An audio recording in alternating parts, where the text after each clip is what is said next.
ലഹരിക്കേസിൽ police arrest ചെയ്ത ജാമ്യത്തിൽ വിട്ടയച്ച Shine Tom ചാക്കോയുടെ bank അക്കൗണ്ടുകൾ കേന്ദ്രീകരിച്ച് അന്വേഷണം. 2 ബാങ്ക് അക്കൗണ്ടുകളും വിശദമായി പരിശോധിക്കും. ഷൈനിനോട് 22-ന് ചോദ്യം ചെയ്യലിന് വീണ്ടും ഹാജരാകാൻ പോലീസ് നിർദ്ദേശിച്ചിട്ടുണ്ട്.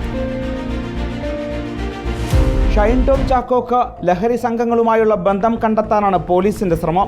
ലഹരിയുമായി ബന്ധപ്പെട്ട പണമിടപാട് നടന്നിട്ടുണ്ടോ എന്നറിയാൻ 2 ബാങ്ക് അക്കൗണ്ടുകളും വിശദമായി പരിശോധിക്കും. ലഹരി ഇടപാടുകാരൻ സജീറിനായി പോലീസ് ഊർജിതമായി അന്വേഷണം നടത്തുന്നുണ്ട്. സാമ്പത്തിക ഇടപാടാണ് ഷൈനിന് കുരുക്കായത്. ഷൈൻ ടോം ചാക്കോയെ മറ്റന്നാൾ പോലീസ് വീണ്ടും വിശദമായി ചോദ്യം ചെയ്യും. ടെലിഫോൺ കോൾ ഡീറ്റെയിൽസും വിശദമായി പരിശോധിക്കും. ഹോട്ടൽ മുറിയിൽ താമസിച്ചിരുന്നപ്പോൾ കാണാനെത്തിയവരെ കേന്ദ്രീകരിച്ചും അന്വേഷണം നടക്കുന്നുണ്ട്. കാണാനെത്തിയവരിൽ പെൺസുഹൃത്തുമുണ്ടെന്നാണ് പോലീസിന് ലഭിച്ച വിവരം. രക്ഷപ്പെടാൻ വാഹനം ഏർപ്പാട് ചെയ്തത് ആരെന്ന് അന്വേഷിക്കും. അതിനിടെ ഷൈൻ ടോം ചാക്കോക്കെതിരായ AMMA നടപടി വൈകും. ജൂണിൽ നടക്കുന്ന ജനറൽ ബോഡി യോഗത്തിൽ മാത്രമേ തീരുമാനമെടുക്കൂ. നാളേക്കുള്ളിൽ വിശദീകരണം നൽകാനാണ് AMMA അച്ചടക്ക സമിതി ഷൈനിന് നിർദ്ദേശം നൽകിയിരിക്കുന്നത്. വിശദീകരണം ലഭിച്ചാലുടൻ AMMAയിലെ 3 അംഗ അച്ചടക്ക സമിതി റിപ്പോർട്ട് നൽകും.